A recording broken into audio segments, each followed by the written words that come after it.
بسم اللہ الرحمن الرحیم۔ شروع کرتی ہوں اللہ کے نام سے جو بڑا مہربان اور نہایت رحم کرنے والا ہے۔ رشتہ داروں کے ساتھ حسن سلوک کو صلہ رحمی کہا جاتا ہے، اور صلہ رحمی بھی اللہ تعالیٰ کو بہت پسند ہے، جس پر اللہ تعالیٰ بہت ثواب عطا فرماتے ہیں۔ قرآن کریم نے بھی کئی مقامات پر صلہ رحمی کا حکم دیا ہے اور اس کے فضائل بیان فرمائے ہیں۔ چنانچہ ارشاد ہے وَبِالْوَالِدَيْنِ إِحْسَانًا وَبِذِي الْقُرْبَىٰ، اور والدین کے ساتھ حسن سلوک کرو اور رشتہ داروں کے ساتھ۔ نیز ارشاد ہے وَاتَّقُوا اللَّهَ الَّذِي تَسَاءَلُونَ بِهِ وَالْأَرْحَامَ، اور اللہ سے ڈرو جس کا واسطہ دے کر تم ایک دوسرے سے حقوق کے مطالبے کرتے ہو اور رشتہ داریوں کے حقوق کا خیال رکھو۔ اور حضرت ابو ہریرہ رضی اللہ عنہ سے روایت ہے کہ حضرت محمد صلی اللہ علیہ وآلہ وسلم نے ارشاد فرمایا من کان یؤمن باللہ والیوم الآخر فلیصل رحمہ، جو شخص اللہ پر اور یوم آخرت پر ایمان رکھتا ہو اسے چاہیے کہ اپنے رشتہ داروں کے ساتھ صلہ رحمی کرے۔ اور حضرت انس رضی اللہ عنہ روایت کرتے ہیں کہ حضرت محمد صلی اللہ علیہ وآلہ وسلم نے ارشاد فرمایا من احب ان یبسط لہ فی رزقہ وینسع لہ فی آثرہ فلیصل رحمہ، جو شخص یہ چاہے کہ اس کے رزق میں وسعت ہو اور اس کی عمر لمبی ہو اسے چاہیے کہ اپنے رشتہ داروں سے صلہ رحمی کرے۔ صلہ رحمی کا مطلب یہ ہے کہ ان کے ساتھ اچھی طرح پیش آئے، ان کے دکھ سکھ میں شامل رہے، ان کو کسی مدد کی ضرورت ہو تو جائز طور پر ان کی مدد کرے۔ لیکن صلہ رحمی کے بارے میں چند باتیں ہمیشہ یاد رکھنی چاہیے۔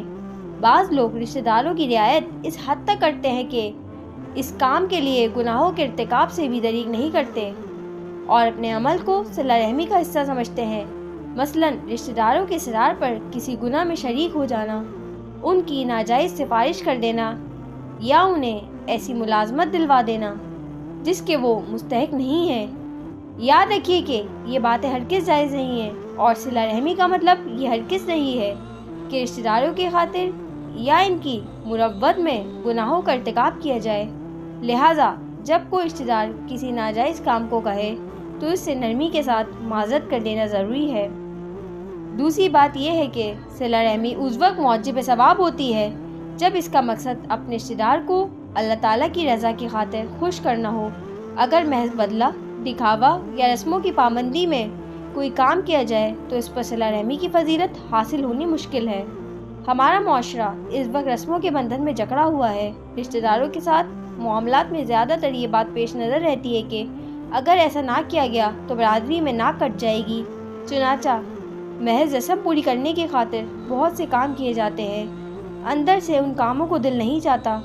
اس طرح کے خیالات سے پرہیز کرنا چاہیے، اور کسی رشتہ دار کے ساتھ جو کوئی نیکی کا معاملہ کیا جائے اس میں اللہ تعالیٰ کی خوشنودی کی نیت کی جائے اور وہ کام خوش دلی سے کیا جائے۔ محض رسم کی خاطر شرما شرمی کوئی کام کرنے سے بالکل ہی پرہیز کیا جائے، چونکہ صلہ رحمی خالص اللہ تعالیٰ کی خوشنودی کے لیے ہونی چاہیے، اس لیے دوسری طرف اس کے بدلے کا انتظار بھی نہ کرنا چاہیے۔ اگر دوسری طرف سے اس کا اچھا جواب نہ ملے تب بھی صلہ رحمی کو چھوڑنا نہیں چاہیے، اور در حقیقت یہی بات اس کی علامت ہے کہ صلہ رحمی اللہ کے لیے ہو رہی ہے یا محض دکھاوے اور نام و نمود کے لیے۔ چنانچہ حضرت محمد صلی اللہ علیہ وآلہ وسلم کا ارشاد ہے لیس الواصل بالمکافئ ولکن الواصل الذی اذا قطعت رحمہ وصلھا، وہ شخص صلہ رحمی کرنے والا نہیں ہے جو دوسروں کا بدلہ چکائے، بلکہ صلہ رحمی کرنے والا وہ ہے کہ جب دوسرے اس کی رشتہ داری کی حق تلفی کرے تب بھی یہ ان کے ساتھ صلہ رحمی کرے۔ اور حضرت ام کلثوم بنت عقبہ رضی اللہ عنہا روایت کرتی ہے کہ حضرت محمد صلی اللہ علیہ وآلہ وسلم نے فرمایا افضل الصدقات الصدقات علی ذی الرحم الکاشی، سب سے افضل صدقہ وہ ہے جو بغض رکھنے والے رشتہ دار کو دیا جائے۔ جب رشتہ داروں کی طرف سے اچھا معاملہ نہ ہو رہا ہو اس وقت ان کے ساتھ حسن سلوک کرنا در حقیقت صلہ رحمی کا کمال ہے، اور اس پر بے حد اجر و ثواب کے وعدے ہیں۔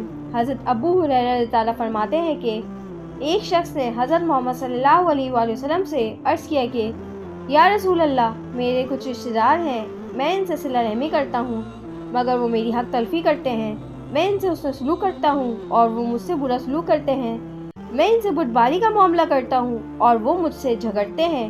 آپ صلی اللہ علیہ وآلہ وسلم نے فرمایا، اگر واقعی ایسا ہے تو گویا تم نے انہیں گرم راکھ کھلا رہے ہو، اور اللہ تعالیٰ کی طرف سے تمہارے ساتھ ہمیشہ ایک مددگار رہے گا، یعنی وہ اپنا عمل سے دوزخ خلید رہے اور تمہیں کوئی نقصان نہیں پہنچا سکیں گے، بلکہ اللہ تعالیٰ کی طرف سے ان کے خلاف تمہاری مدد ہوگی۔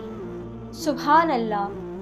اگر آپ کو میرا چینل پسند آیا ہو تو اسے لائک کیجیے، سبسکرائب کیجیے اور دوستوں کے ساتھ شیئر کیجیے تاکہ میری آنے والی ویڈیوز آپ تک پہنچ سکے۔ ملتے ہیں اگلی ویڈیو میں۔